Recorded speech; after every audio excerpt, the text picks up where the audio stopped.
let's see here. All right. So for this, The Walking Dead All Out War Days Gone By campaign, the last scenario in the first expansion, Bad Blood, Rick has saved the camp, but the bad feeling that has festered between him and his old friend Shane has boiled to the surface. On a hunting expedition, Carl gets lost in the woods, and Shane chooses his moment to get Rick out of the picture and steal his perfect family. Survivor groups. Bad Blood is a scenario for 2 players, so that's me versus me, or me versus you guys in the chat. So you should join. Rick Grimes and Carl is on one side, Shane is on the other. Laurie survived the last scenario. Rick starts in the middle of the board. Shane starts at one side. Shane starts the game. 10 walkers are placed all over the board. Okay. Let's just put some walkers on it here. And no closer than 6 to any survivors. So that's that. Okay, so we're pretty much, we'll see how it goes. No supplies, threat level starts at 1. Game length. The game will continue until one of the guys are dead. So this is the setup. In here is Rick. Rick, he's in the center of the board. He's looking for his son. Let's just put Shane over here instead. So over here is Shane wanting to kill Rick. No survivor can attack another until the threat level reaches 9 medium for the first time. So it starts at 1. So there's a couple of turns before they can start attacking each other. So that's time to kill some walkers, just sneak about, don't get wounded. In the next action phase, following this, Carl Grime is deployed in contact with the board edge, but no closer than 10 inches to Shane. Okay. All walkers killed, re-enter the game board. So, viewers, are you Shane or are you Rick? I think you're the bad guy, Shane. Shane is down here. He's armed with a pistol. If he fires it, it'll draw in more walkers. He can run out of ammo. The threat will go up. Let's just put it up one there already, as the game has just started. He's also armed with a baseball bat. He's fairly deadly in close combat. He has a white die in close combat and a red die using the baseball bat, and he rerolls a red die if he wants to. Mean streak, whenever Shane would be engaged by a walker. Okay, yeah, he doesn't have any friends to push around. Rick is better to fight when he is close to Carl, but that's not really a thing right now. So Shane goes first. Should Shane go up and club some walkers? Should he go this way? There's 2 walkers over here. There's a couple of walkers over here. Get away from the board edge, just move in to get away from the edges. If there's spawns random walkers, what should we do? Attack. You can also, if Shane runs, he'll be able to get into combat with a walker this turn. He can also sneak about, not generating any noise, and stay safe. He's moving in. All right, so he's going to run up here at the closest walker, and it will attack him. Stupid tree. They're all over there. So we're just going to use the close-up cam. That ends Shane's first action right there. I think Rick.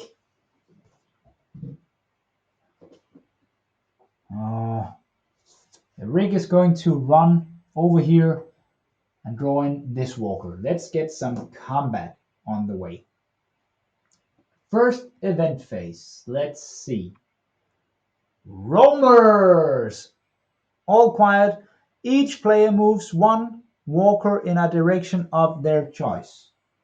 Okay, so give you guys some time to figure out which walker moves. But I'm gonna take this walker right here because it is able to move into combat with Shane. So now it's Shane versus two walkers. And then we have Rick up here, and there's a walker there. This old lady here in the nightgown, she'll be able to walk in here and try and also attack Rick, or some of the other walkers can move in closer, but they're not. Closest walker goes for Rick. Of course he does. She does. Okay, so both Rick and Shane are now going to fight two walkers. This is good. Okay, let's see if let's see here. Shane goes first. Let's take the close-up camera. So Shane rolls a red die and a white die. One success. He gets to re-roll the red one. Still, only one success. That's bad for Shane, because here comes the 3 dice for the walker. And the walker rolls 3 and a bite. Too bad, Shane. Too bad. So Shane, he is wounded. He takes 1, 2 wounds, and he is bitten. Whoops. Too bad for you. Loaded dice. So that's Shane, wounded. He's pushed back from the walkers. That was a bad roll. Sorry for that. Then it's Rick. Rick has a blue and a white dice in close combat. He rolls 4 and a headshot. So the walkers will lose. No, not necessarily. If they roll well, they roll 3 red dice. Here are the walkers. So the walkers roll 3. Rick rolls a 4. So Rick wins. Enough to take out one walker with a headshot, and the other is just knocked back and over. No damage for Rick. Let's see, the walker re-enters right away. It re-enters at board side number 2. 1, 2. So it comes in over there. Threat tracker goes up by 1 because there was melee combat. Then it's the end phase. Does this walker get up? Yes, it does. The bitten Shane, will he take a wound from his bite? No, he doesn't. He's a tough guy. He can't amputate the arm with a baseball bat. That would have been nice. Would have been a good trick. Just chop it off. But unfortunately, he can't do that. Next turn, threat trigger goes up. It's now on 4 because we are playing with the solo rules. First up is the action phase. Shane had the initiative last turn, so now it's Rick's turn. And Rick is just going to sneak in here, ready to kill that walker over there. Shane's turn. So what should Shane be doing? He can sneak in and try to fight 2 walkers. That worked badly for him last time. They're not in base contact now. He can sneak towards Rick. Then he won't draw in any walkers. Or he can make a run move, and that will generate noise and draw in the closest walker. So he could run away and just draw in 1 walker to try and club it. Play it safe, sneak away, run, draw in a walker for combat. What should he do? What should he do? First one in the chat decides what Shane is going to do. Sneak away, hide in the forest, run away, draw in a walker. What should Shane be doing? It's a pretty bad start for him, getting bitten right from the start because he's 50-50. He's going to lose, run and hide. Well, so he can run closer to Rick. He can run closer to Rick or in the middle. Yeah, that's the guy he wants to kill. Chicken face. So he's running through the forest here. That will draw in the nearest walker at a shamble pace, so he won't be captured by it. It's in here in the forest. He's outside of its kill range. That guy. There ain't no walkers in the kill zones. I have to check, but I know the size. So we're just going to try and draw an event card here. Let's see what happens. +1 to the threat tracker. Fire! A fire breaks out unexpectedly. If there are no burning tokens in play, the player with initiative, that's me, must choose a flammable piece of scenery to receive a burning token. Otherwise, the player with the initiative must pick a token, center the kill zone over it, and roll for each walker and flammable scenery piece underneath it. Okay, so one of the forests burst into fire. And I don't think I have my fire token in here, but I have some over here. And let's just light this one ablaze. So on a shield, this tree is on fire. It is. On a shield, this one is on fire. It is. And the last tree, no. And the walker, no. So the walker ain't burning, but these trees are burning, and it's going to spread at each activation phase, or when the walker walks into it. And burning zombies are bad news. If a walker with a burning token ever moves into base contact, blah, blah, blah, blah, blah. Yes. The campfire. Okay, so the walker is also going to burst into flames because it's standing near burning trees. That walker will do extra damage when it gets into close combat. It will roll that extra die because it's burning. Each turn, the trees might burn even further, and at some point, they are going to collapse. Senior points. Okay. That's the event phase. Then it's the melee phase. Let's see if Rick can take down that walker right there. He rolls 3. The walker rolls a 1. So he wins. He pushes it over, but he's unable to kill it. Threat tracker goes to 6.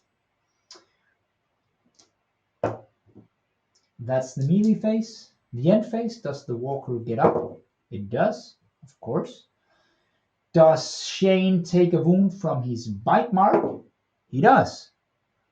That's not really epic, him being bitten already. But that's how it goes. Next turn, threat tracker goes up by 1. Shane has the initiative. He's not allowed to attack Rick yet, so what does he do? What is Shane going to do this turn? He could sneak close to Rick, ready to club him when he gets allowed to. Perhaps next turn, Rick can move to another walker. Is he going to sneak away and hide from the walkers? What is he going to do? Any ideas for Shane? Otherwise, I'm just going to take Rick first. Anyways, he's going to sneak into combat to try and see if he can kill that walker right there. There is kind of a delay doing stuff like this. Shane will keep running away. Chicken. So he's just going to sneak in here because that's going to take him pretty far out of the distance of all the walkers. I think that's the most secure position he can be in. That guy. Event phase. Oh, we need to see if the fire spreads. So does this tree catch fire? Yes, it does. More fire. Does this one? Yep. And that one? No. Does these two get into even more fire? Yes and yes. So if they burn anymore, I should model some burning trees or some burned trees. Just black stumps. That could be a cool board for something like this. If a tree burns down, you can place another tree on there that's already burned up. That would be a good one. I have to do that.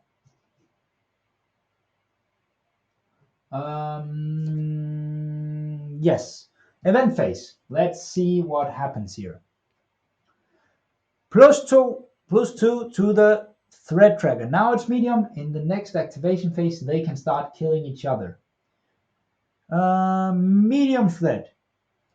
2 blue die walkers enter the board and are then each moved towards the nearest survivor. Okay. That's 3 walkers entering the board and they are moving towards the closest survivor. Let's see here. 1, so that's there. Better roll how you can see it. 4, that's right in front of Rick. Bad news. And 2, that's over here. Then move towards the closest survivor. This one shamble in towards the middle here, towards Shane. This one moves towards Shane. He catches fire. Burning zombie. That's on the other hand is pretty epic. And this guy moves towards Rick. And I think that Carl is going to, yeah, he's going to enter the game at the next one. That was the event phase. Now it's the melee phase. Rick against 2 walkers. At least they are not burning. Let's see here what he rolls. He rolls 1. That's bad news for Rick. And here comes the walkers with 3 red dice. And they roll 3. 1 is taken away here. Rick takes 2 points of damage. And he is also bitten. Poor Carl.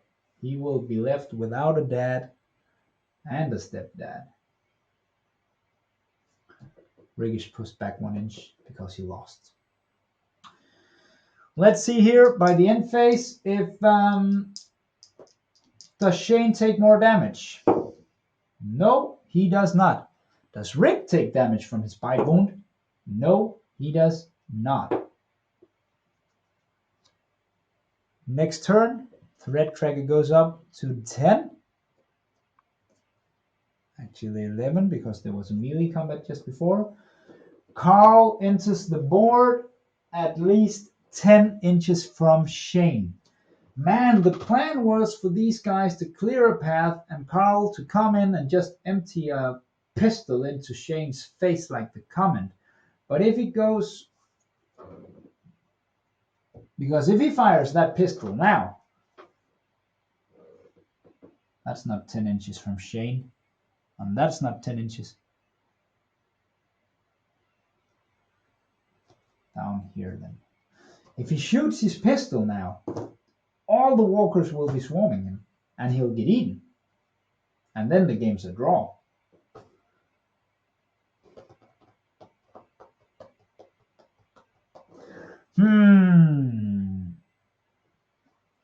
I think Carl is going to sneak up here. And then Rick is going to... I don't know. Nah. Carl is going to stay down there. Rick is just going to sneak. And he needs to run. Shane has a pistol. Rick runs into combat with Shane. So we'll just have to see now if who wins that combat. All right. Shane can't do anything because they are locked in combat. Let's just pull an event, see if they get swamped by walkers. The herd. The player with initiative chooses a walker, moves it in a direction of their choice. All walkers within 8 of the chosen walker then also moves. Okay.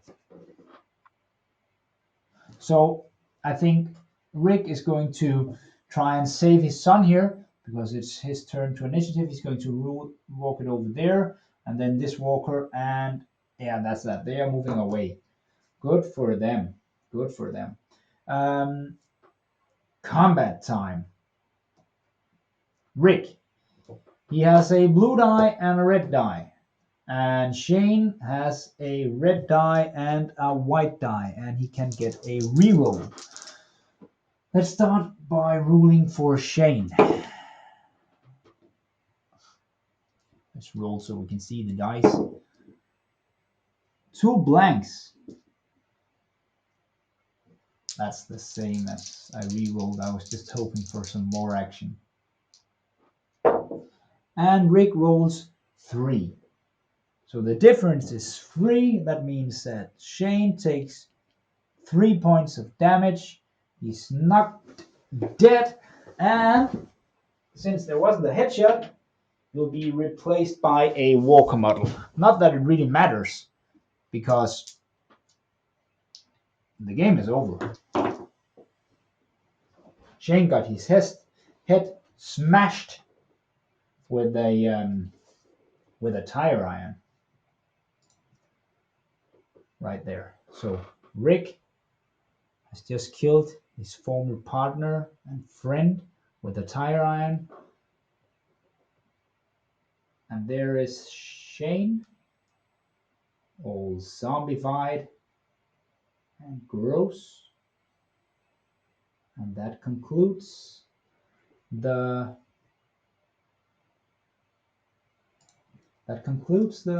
first narrative solo campaign. So what was the experience here? I had good fun with it. I enjoy the scenarios. Some of them are insanely hard. The scenarios set inside Atlanta, inside the city, with lots of terrain and cars, probably alarms. There are walkers starting at the cars. You have to kill the walkers to get the supplies. Those scenarios are hard. I lost them. Threat goes up super quickly. You're constantly pressed by walkers, so it's hard to keep the threat down, and it goes up and up and up, and you die or lose to the threat tracker. Those scenarios were super hard. The forest scenarios, the 2 scenarios in the forest, were super easy. The first one, Campfire Tales, you have a lot of good survivors. The group you're trying to save, the female characters, they use each turn to sneak so they don't make noise, and then they roll a die hoping to keep down the threat tracker. Rick can move forward, and he rolls a blue die so you can constantly keep the threat down so you won't lose to that, and then just take your time and kill the walkers. I didn't draw super bad event cards for that scenario, but that seemed like a very easy win. The scenario we played before, Chapter 5, Ready to Roll, that might have been interesting if we had pulled the right rent cards, so more walkers had moved in, or something like this, the herd, where a lot of walkers were trying to swarm the camp. That would have been really bad. But uh, since I didn't draw those cards, and it just hit 9 on the threat tracker, loads of survivors all repairing the RV. Even if I hadn't given Jim the wrench, I was playing that scenario where Jim had a wrench so he could re-roll his failed repair rolls, and he didn't get anything from those re-rolls. That didn't make any difference whatsoever. Um, it was fairly easy. Even playing the round down where they had to get into the RV, very easy. This last scenario, it's written for 2x2, so it's hard to play solo. But this could have gone both ways. You know, a lucky roll from Shane, Rick would have been smashed instead. So this concludes the Days Gone By campaign. Next up, and I'm really looking forward to that, is the Green Family Farm expansion. Again, looking forward to using all those new characters and using my barn and my farmhouse and loads of terrain that I don't use very often. Thanks for watching the game. Until next time, have a good one. Stay safe. Bye.